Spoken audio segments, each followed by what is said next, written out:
एक बार की बात है। अली नाम का एक दर्जी था। वह रायपुर गांव में अपनी पत्नी, 3 बेटियों और अपने बेटे के साथ रहता था। घर का काम पूरा करने के बाद अली की पत्नी उसकी सिलाई की दुकान पर जाती थी। उसकी 3 बेटियों समीरा, सिमरन और सोनिया की उम्र में 2-2 वर्ष का अंतर था। वे हमेशा एक दूसरे की बातें मानती थीं। जब अली की तीसरी बेटी सोनिया 4 साल की हुआ करती थी, तो अली और सबा ने एक बेटे को जन्म दिया और उसका नाम सुलेमान रखा। सुलेमान परिवार में सबसे छोटा था, इसलिए उसके माता पिता और उसकी बहनें उसे बहुत लाड प्यार करती थीं। जैसे जैसे साल बीतते गए, सुलेमान को इसकी आदत पड़ गई। उसकी माँ उसे रोज खाना खिलाती थी।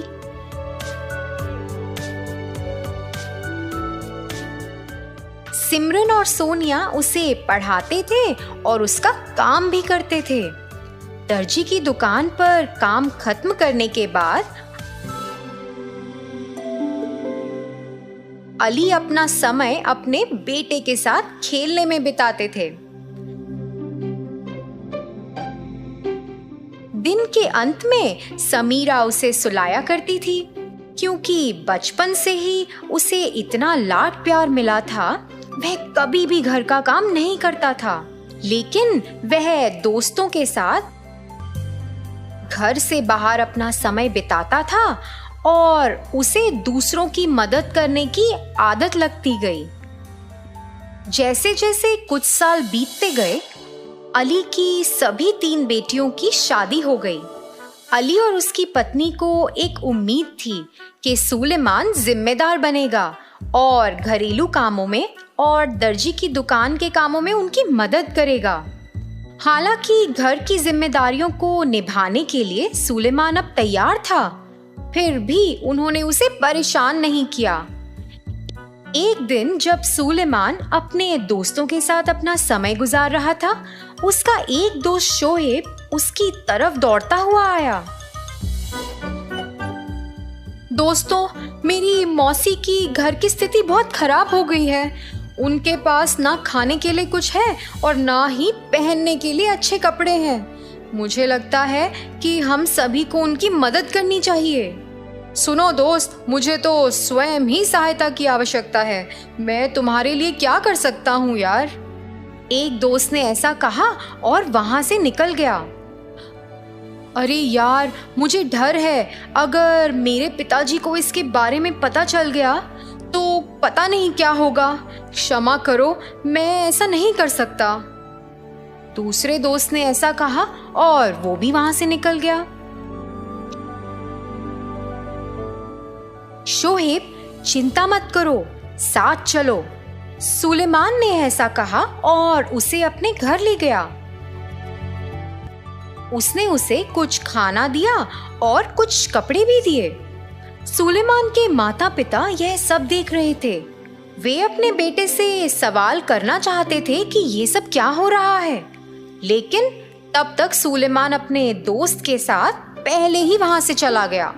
सुलेमान हर बार किसी नए व्यक्ति के साथ इस मदद करने की आदत को दोहराता रहा। वह बस अपने दोस्तों के साथ अपना समय बिताता था और कभी भी अपने माता पिता के साथ समय बिताने के बारे में उसने सोचा ही नहीं।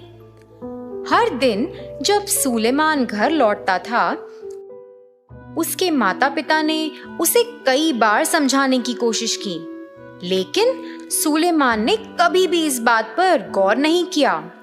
मेरे बेटे, मैं बूढ़ा हो रहा हूँ। कम से कम अब मैं तुमसे अनुरोध करता हूँ कि तुम मेरी सिलाई की दुकान की जिम्मेदारियां ले लो। पिताजी, आपका मतलब क्या है?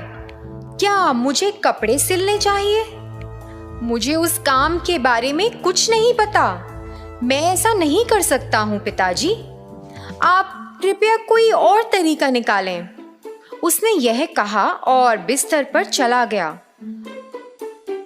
अगले दिन बड़ी बेटी समीरा अपने माता पिता को देखने के लिए आई और जब वह उनका हालचाल पूछ रही थी, उसे अपनी माँ से सुलेमान के व्यवहार के बारे में पता चला। उसके बारे में चिंता मत करो पिताजी, मेरे पास इसके लिए एक उपाय है। वह अपने माता पिता को अपने साथ ले गई और अपने भाई को एक पत्र लिखा जिसमें उसे पता चला कि वह उन्हें उत्सव के लिए ले जा रही है।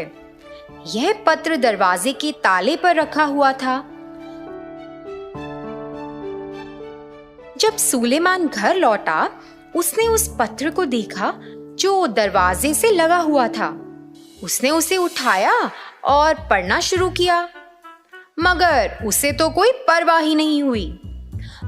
मगर एक दिन फिर उसे महसूस हुआ कि उसके पास रोज की तरह घर पर माँ नहीं है उसे खिलाने के लिए। घर आते ही उससे बात करने के लिए पिता भी नहीं है। उसे पैसे देने के लिए दुकान में पिता बैठे ही नहीं है। हर दिन जब तक वह घर आता तो घर सुनसान और अकेला दिखता। उसे घर आने का मन ही नहीं कर रहा था।